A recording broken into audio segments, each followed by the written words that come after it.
Welcome to Solvetic, your channel to always learn technology easily. Below in the description, you will find useful links we used in this video.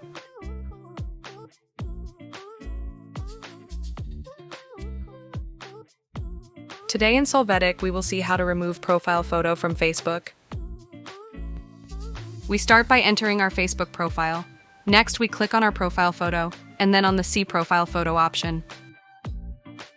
After that, the image will open within the publication. Here, we click on the 3 options points. Next, we click on Delete Photo, and then we finish confirming the option. Keep in mind that if you remove this photo from your profile, you will also be deleting its publication.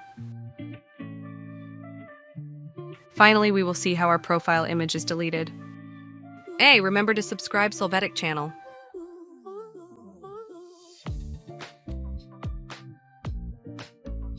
We hope it has been helpful for you. Here are links to watch more videos of your interest and subscribe to the Solvetic channel. Thank you.